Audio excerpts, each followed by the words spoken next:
Subscribe किया है। आपने किया क्या? अगर नहीं किया तो कीजिए ना। राज्य में मंगलवार 8 सितंबर को कैबिनेट की बैठक मंत्रालय भवन में हुई। इस बैठक में कई महत्वपूर्ण प्रस्तावों को स्वीकृति दी गई। कैबिनेट की पिछली बैठक में 1 दर्जन प्रस्ताव विचार के लिए नहीं लाए जा सके थे, उन पर भी इस बैठक में चर्चा हुई। इसके अलावा कई और मामलों पर निर्णय लिए गए। 2020 से नवंबर 2020 तक की अवधि के लिए 5 किलोग्राम खाद्यान्न प्रति लाभुक प्रति माह मुफ्त वितरित करने हेतु खाद्यान्न के परिवहन, हाथलन एवं वितरण कार्य हेतु संभावित व्यय की राशि 141.56 करोड़ रुपए की स्वीकृति दी गई।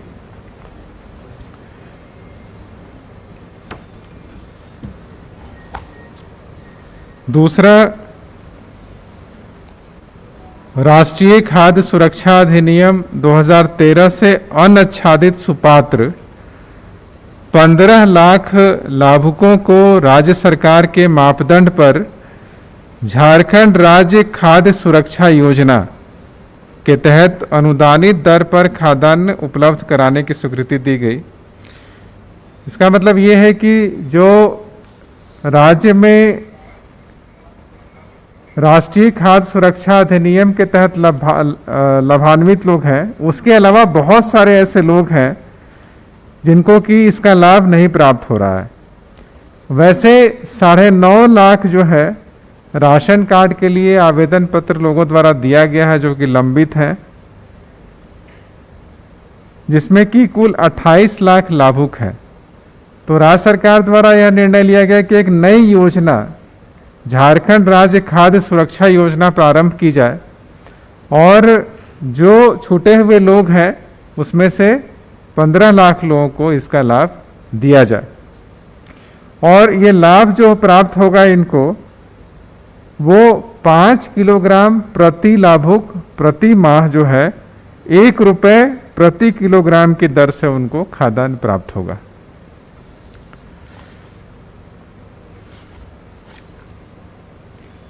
जिलावार इसके लिए 15 लाख की संख्या को जिलावार विभक्त कर दिया गया है और उसी प्रकार से इसको पंचायत वाइज और शहर में वार्ड वाइज भी इसको बांट दिया जाएगा। इसका चयन जो है वो चयन के लिए लोग ऑनलाइन एप्लीकेशन दे सकेंगे और उसके बाद पंचायत और वार्ड स्तर पे सभा आयोजित करके उनका लाभुकों का चयन, जितना संख्या है उसके डबल लाभुक का चयन किया जाएगा और उसके बाद उनका चयन से संबंधित सूची जो है वो जारी कर दिया जाएगा। इस पे कुल प्रति वर्ष जो है वो 213 करोड़ रुपया व्यय होगा। अगला इंपॉर्टेंट जो है वो झारखंड लैंड म्यूटेशन बिल 2020 के गठन की स्वीकृति दी गई। लैंड म्यूटेशन, जमीन जो दाखिल खारिज होता है उसका बिल। अभी तक वर्तमान में ऐसा कोई विधेयक नहीं था जिसमें कि जमाबंदी रद्द करने या म्यूटेशन की प्रक्रिया को पूरे तरीके से परिभाषित किया गया हो, तो उसके लिए यह लाया गया है और इसमें 3 प्रावधान किए गए हैं। एक तो यह है कि जो लैंड का म्यूटेशन होता है उसके लिए जो प्रक्रिया है कि आपको ऑनलाइन एप्लीकेशन देना होगा, सीओ उस पर डिसीजन लेंगे, सीओ के अगेंस्ट में डीसीएलआर और डीसीएलआर के अगेंस्ट में डिप्टी कमिश्नर या एडिशनल कलेक्टर के यहाँ अपील किया जा सकेगा। दूसरा प्रावधान इसमें किया गया है कि जो अवैध जमाबंदी कायम हो जाता है या एक ही जमीन का 2 जमाबंदी कायम हो जाता है तो उसको रद्द करने का अभी कोई प्रावधान किसी भी एक्ट के तहत ऐसा नहीं आ पा रहा है। तो इसी एक्ट में अवैध जमाबंदी को रद्द करने का प्रोविजन किया गया है और इसके लिए एडिशनल कलेक्टर को एम्पावर किया गया। एडिशनल कलेक्टर को शक्तियां दी गई हैं कि वो अवैध जमाबंदी को रद्द कर सकेंगे और उसके अगेंस्ट में अपील जो है वो डिप्टी कमिश्नर के यहाँ हो सकेगा और रिवीजन जो है वो कमिश्नर के यहाँ फाइल किया जा सकेगा। तीसरा इसमें है कि जो खाता पुस्तिका किसानों को मिलता है उसका भी प्रावधान इसी एक्ट के तहत कर दिया गया है कि अंचल के स्तर पे खाता पुस्तिका का डिस्ट्रीब्यूशन किया जा सकेगा।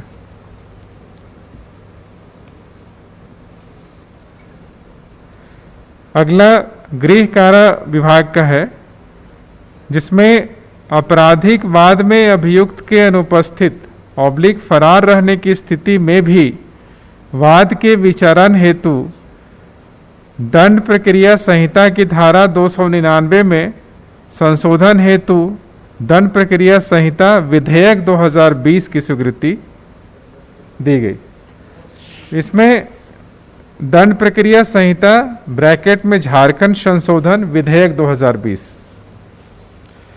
इसमें प्रावधान ये किया गया है कि अभी बहुत सारे ऐसे मामले हैं जिसमें कि जब तक आरोपी है, अपराधी है, जब तक कोर्ट में हाजिर नहीं होता है तब तक उसका सुनवाई शुरू नहीं हो पाता है। अभी का प्रोविजन यही है कि जब तक आरोपी जो है, अपराधी नहीं शामिल हो आएगा तब तक कोर्ट में सुनवाई नहीं हो पाएगा। अब इसमें एक संशोधन के बाद ये होगा कि इवन इफ आरोपी नहीं आ रहा है, एब्सकॉन्ड कर रहा है, वर्षों से एब्सकॉन्डर है, 10 साल 15 साल से एब्सकॉन्ड कर रहा है, तो वैसे मामले में भी न्यायालय में उसकी सुनवाई उस केसेस की हो सकती है। जो गवाह है अपना बयान दर्ज करा सकते हैं, जो बाकी डॉक्यूमेंट्स है उसको एग्जामिन हो सकता है, और जब कभी ऐसा एब्सकॉन्डर है वो पकड़ में आएगा तो उसके आधार पे उसको सजा जो है वो दिया जा सकेगा। अगला प्रस्ताव राजस्व निबंधन एवं भूमि सुधार विभाग का है। Jharkhand mineral bearing land bracket में कोविड-19 पैंडेमिक शेष बिल 2020 की स्वीकृति दी गई। ये ऑलरेडी ऑर्डिनेंस के रूप में लाया गया था और ऑर्डिनेंस अभी प्रचलित भी है। अब विधानसभा के सामने, चूंकि 6 महीने के अंदर वो एक्ट पास कराना है, तो विधानसभा में इसको ले किया जाना है। इसको Jharkhand mineral bearing land bracket में कोविड-19 पैंडेमिक ब्रैकेट क्लोज शेष बिल 2020। इसमें यह हुआ था कि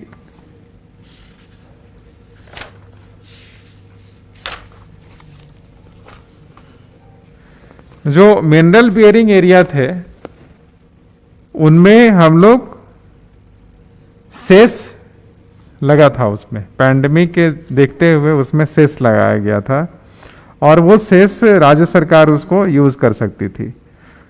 तो जो सेक्शन इसका 3 था, levy and collection of cess on mineral bearing land, तो इसमें यह था कि हम लोग सेस, इसमें था रेट्स भी दिया, mineral not exceeding ₹100 per tonne oblique cubic metre as the case में भी, मैक्सिमम 100 रुपया पर टन या पर क्यूबिक मीटर हम लोग सेस लगाने का प्रोविजन किया गया था। और इसके लिए अलग अकाउंट रखा गया था, कोविड-19 पैंडेमिक फंड, उसमें पैसा रखा गया था और उस पैसे को आप यूज कर सकते था। पर्पस क्या था इसका, कि इसको किस तरीके से यूज करेगा ये डिफाइन किया गया था, किस इस पैसे को कहां खर्च किया जाएगा। फिर था कि कैसे निकाला जाएगा सेस का अमाउंट, कैसे पे करेंगे लोग, यही इसी का प्रोविजन किया गया था इस ऑर्डिनेंस में और ये बिल के रूप में आएगा। अगला पथ निर्माण विभाग का है, ये भी महत्वपूर्ण विषय है। लोक निर्माण के कार्यों के सुचारू कार्यान्वयन हेतु सन्निहित पद्धति की एकरूपता हेतु प्रावधान के संशोधन के संबंध में, इसमें जो पीडब्ल्यूडी कोड में संशोधन का प्रस्ताव है। वर्तमान में यह प्रावधान है पीडब्ल्यूडी कोड के क्लॉज 163A में कि यदि कोई भी बिडिंग 10% से कोई नीचे करता है तो उसको रिजेक्ट कर दिया जाता है एज पर पीडब्ल्यूडी कोड। अब इस प्रावधान को हटा दिया जाएगा और बिलो 10% भी कोई कोट कर सकेगा।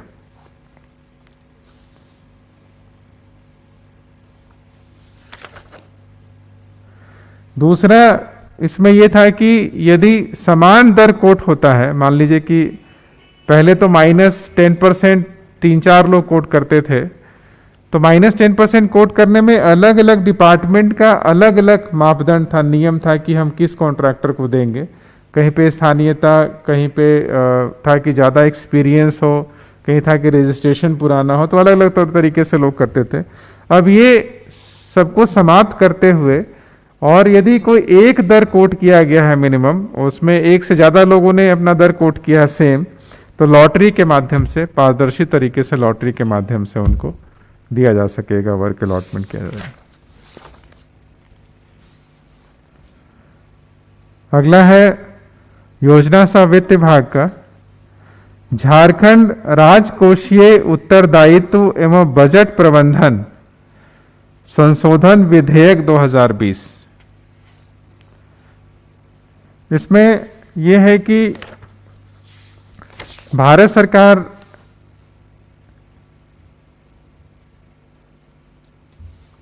का ये पत्र प्राप्त हुआ था कि चूंकि स्टेट में रेवेन्यू का कलेक्शन घट गया है, तो अभी पैंडेमिक के समय में ज़्यादा पैसा खर्च हो, इसके लिए झारखंड का जो बोरोइंग लिमिट था उसको 1848 करोड़ से बढ़ा दिया गया था।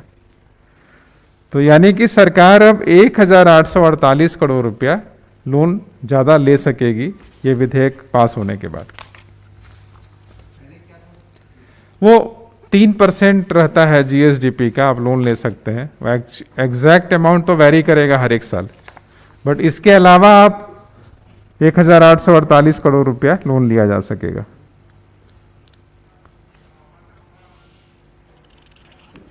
नगर विकास विभाग का अगला है जो झारखंड भू संपदा विनियम और विकास, ब्रैकेट में विनियम और विकास, नियमावली 2017 के कतिपय धाराओं में संशोधन एवं कतिपय नए प्रावधान को जोड़ने की स्वीकृति दी गई।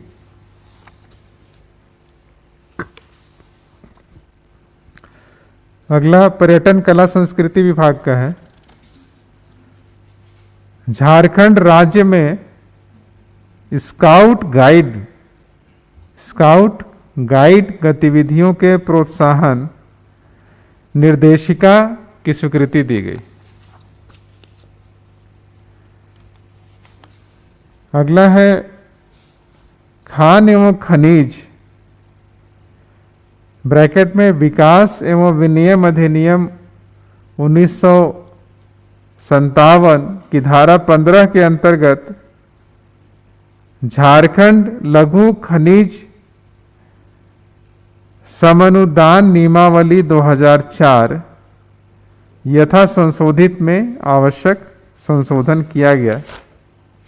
अगला घटनोत्तर स्वीकृति का है। झारखंड विधानसभा की तृतीय सत्र आहूत करने एवं तत्संबंधी औपबंधी कार्यक्रम पर मंत्रिपरिषद की घटनोत्तर स्वीकृति प्रदान की गई। अगला है रांची, जमशेदपुर एवं धनबाद में अवस्थित आर्थिक अपराध मामलों से संबंधित सिविल जज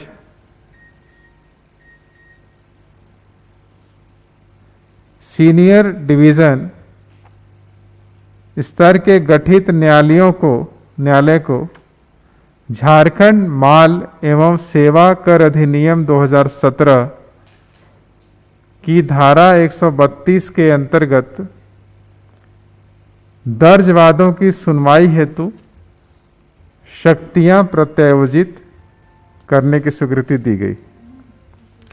यानी जीएसटी मामलों की सुनवाई के लिए अभी तक कोई कोर्ट निर्धारित नहीं था, लेकिन रांची, जमशेदपुर और धनबाद में आर्थिक मामलों के सुनवाई करने से संबंधित कोर्ट ऑलरेडी एग्जिस्ट कर रहा है, तो इन्हीं 3 कोर्ट्स को ही ये जीएसटी के मामलों को सुनवाई करने का अधिकार दिया गया।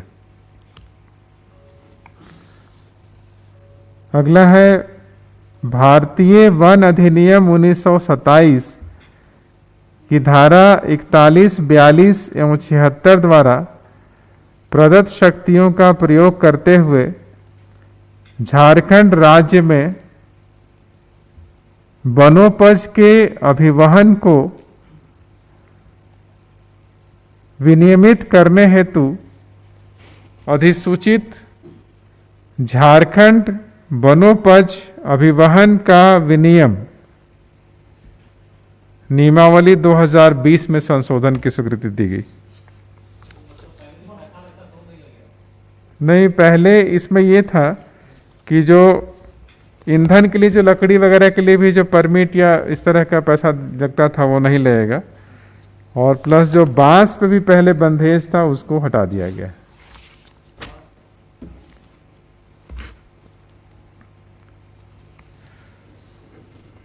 अगला है ये घटनोत्तर स्वीकृति का मामला है। मुख्यमंत्री श्रमिक योजना 2020 की स्वीकृति दी गई। मुख्यमंत्री श्रमिक शहरी रोजगार मंजूरी फॉर कामगार योजना, जैसे नरेगा ग्रामीण क्षेत्र में है उसी तरीके से ये शहरी क्षेत्र में लागू किया जाएगा। 100 दिन का जो गारंटी है वो 100 दिन का गारंटी इनको दिया जाएगा।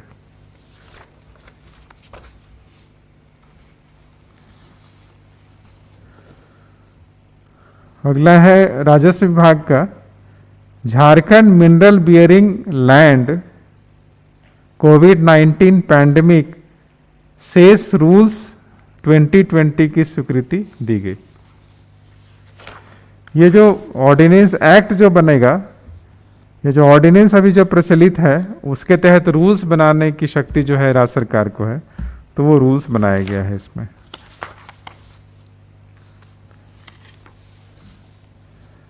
अगला है विधि विभाग का वित्तीय वर्ष 2021 में मांग संख्या 28 के अंतर्गत, लेकिन ये तो स्थगित हो, ये स्थगित मैटर है। अगला महिला बाल विकास एवं सामाजिक सुरक्षा विभाग का है। दिव्यांग जनों के लिए सुगम्य संरचना का विकास कर उनके लिए बाधा रहित वातावरण का निर्माण करने निमित्त केंद्रीय योजनागत योजना निःशक्त व्यक्ति अधिकार अधिनियम के कार्यान्वयन हेतु योजना की स्वीकृति एवं इसके क्रियान्वयन पर वित्तीय वर्ष 2021 में कुल 30 करोड़ रुपए की व्यय की स्वीकृति दी गई। इसमें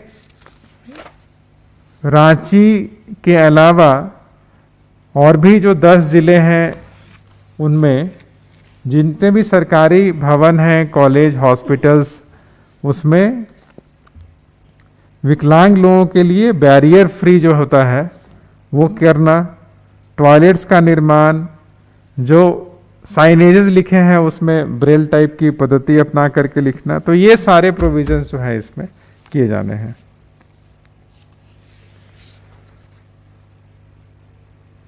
अगला है वित्त विभाग का है वित्तीय वर्ष 18-19 के वित्त लेखे भाग 1, 2 एवं विनियोग लेखे को झारखंड विधानसभा के पटल पर रखना।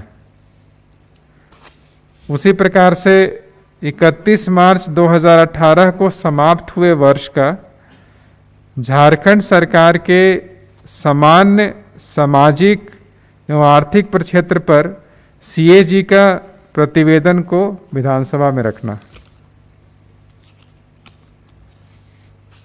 अगला है 31 मार्च 2019 को समाप्त हुई वर्ष का झारखंड सरकार के राज्य वित्त पर भारत के नियंत्रक एवं महालेखा परीक्षक का लेखा परीक्षा प्रतिवेदन को विधानसभा के पटल पर रखने की स्वीकृति। उसी प्रकार से 31 मार्च 2018 को समाप्त हुए वर्ष का झारखंड सरकार के राजस्व क्षेत्र पर सीएजी का लेखा परीक्षा प्रतिवेदन को विधानसभा में रखने की स्वीकृति। अगला है श्री उदय कुमार सिंह छायाकर की आश्रित पुत्री सुश्री सृष्टि सिंह के institute of liver and biliary science Basant Kunj Delhi में इलाज कराने, इलाज पर हुए व्यय की स्वीकृति, प्रतिपूर्ति एवं इलाज हेतु एयर एम्बुलेंस से दिल्ली भेजे जाने की घटनोत्तर स्वीकृति दी गई। अगला है झारखंड राज्य पुलिस सेवा नियमावली 2012 में संशोधन की स्वीकृति दी गई।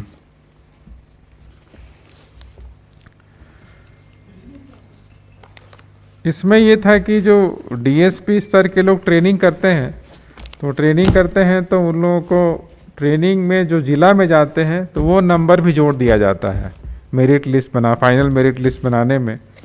तो ये पाया गया कि उसमें काफ़ी गड़बड़ी होता है, इसलिए वो जो जिला स्तर पे जो इनकी नंबर्स दिए जाते हैं उसको नहीं जोड़ा जाए। और भी इसी तरीके छोटे मोटे संशोधन है। परिवहन विभाग का है, ये झारखंड अंतर्देशीय जलयान नियमावली 2020 को लागू करने। अभी वर्तमान में जो है वो इस तरह की कोई नियमावली राज्य सरकार द्वारा नहीं बनाई गई है, और चूंकि ये साहबगंज में मल्टी मॉडल ट्रांसपोर्ट सिस्टम बन गया जहाँ पे पानी के जहाज चलेंगे, तो जहाज का रजिस्ट्रेशन कैसे होगा, ड्राइवर का लाइसेंस कैसे मिलेगा, किस तरह के ड्राइवर उसको जहाज को चला पाएंगे, ये सारे प्रोविजंस इसमें नियमावली में किया गया है।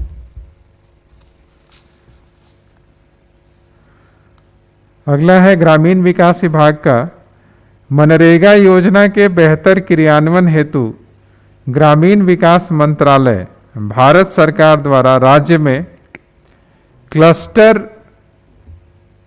फैसिलिटेशन प्रोजेक्ट परियोजना को संचालित करने की स्वीकृति दी गई। ये राज्य में 51 प्रखंड में इसको लागू किया जाएगा। जो आकांक्षी जिले हैं 19, उसमें 41 प्रखंड हैं, और बाकी जो 5 जिले हैं उसमें से 4 जिलों के 10 प्रखंड, यानी कुल 51 प्रखंड में चालू किया जाएगा। अगला है झारखंड अधिवक्ता लिपिक कल्याण निधि नियमावली 2020 के गठन की स्वीकृति दी गई।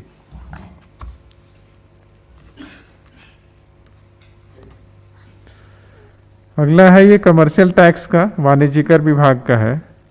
झारखंड वृत्तियों, व्यापारों, आजीविकाओं और रोजगारों पर कर नियमावली 2012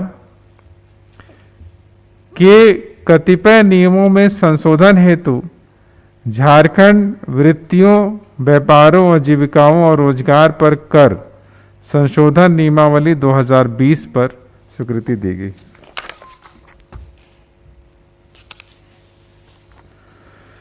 अगला है ये केंद्र प्रायोजित योजना अंतर्गत राज्य के दुमका, हजारीबाग और पलामू में स्थापित किए गए नए चिकित्सा महाविद्यालय हॉस्पिटल के नामांकन एवं पाटलिपुत्र मेडिकल कॉलेज अस्पताल धनबाद का नाम परिवर्तित करने की स्वीकृति दी गई।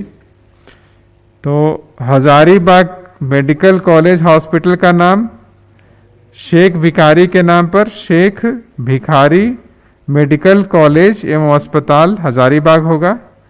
दुमका मेडिकल कॉलेज अस्पताल का नाम फूलो झानो के नाम पर फूलो झानो मेडिकल कॉलेज अस्पताल दुमका। पलामू मेडिकल कॉलेज एवं अस्पताल का नाम मेदनी राय के नाम पर मेदनी राय मेडिकल कॉलेज एवं अस्पताल पलामू, तथा पूर्व से कार्यरत पाटलिपुत्र मेडिकल कॉलेज अस्पताल धनबाद का नाम परिवर्तित कर शहीद निर्मल महतो मेडिकल कॉलेज एवं अस्पताल धनबाद रखने की स्वीकृति दी गई। अगला है राज्य आपदा प्रबंधन प्राधिकार एवं जिला आपदा प्रबंधन प्राधिकार के सुदृढ़ीकरण हेतु अदर डिजास्टर मैनेजमेंट प्रोजेक्ट के तहत कार्यरत पदाधिकारियों के सेवा अवधि का विस्तार की स्वीकृति दी गई। और लास्ट में अन्यान्य के रूप में एक प्रस्ताव पारित हुआ जिसको मैं पढ़ के सुना दे रहा हूं। राज्य मंत्रिपरिषद द्वारा आज दिनांक 8 सितंबर 2020 को आहूत मंत्रिपरिषद की बैठक में भारत के पूर्व राष्ट्रपति एवं भारत रत्न श्री प्रणब मुखर्जी के निधन पर गहरी संवेदना एवं दुख प्रकट किया गया तथा इसे देश के लिए एक अपूरणीय क्षति बताया गया। मंत्रिपरिषद ने स्वर्गीय श्री प्रणब मुखर्जी के द्वारा देश के विकास हेतु किए गए उल्लेखनीय कार्यों की सराहना करते हुए उन्हें स्वप्नद्रष्टा, अद्वितीय प्रेरक, प्रकांड विद्वान, शिक्षाविद, गंभीर चिंतक एवं राष्ट्र के प्रति समर्पित महान देशभक्त बताया तथा ईश्वर से उनकी आत्मा की शांति की कामना करते हुए उनके परिजनों को दुखद घड़ी में इस वेदना को सहन करने की शक्ति प्रदान करने की कामना की गई। सारे खबरों से अपडेट रहने के लिए आप हमारे फेसबुक पेज को लाइक और फॉलो करना ना भूलें। साथ ही साथ आप हमारे यूट्यूब चैनल को सब्सक्राइब करें और आप हमें इंस्टाग्राम पे फॉलो भी कर सकते हैं। और भी खबरों से अपडेट रहने के लिए आप विजिट करें www.rivalindiatv.com।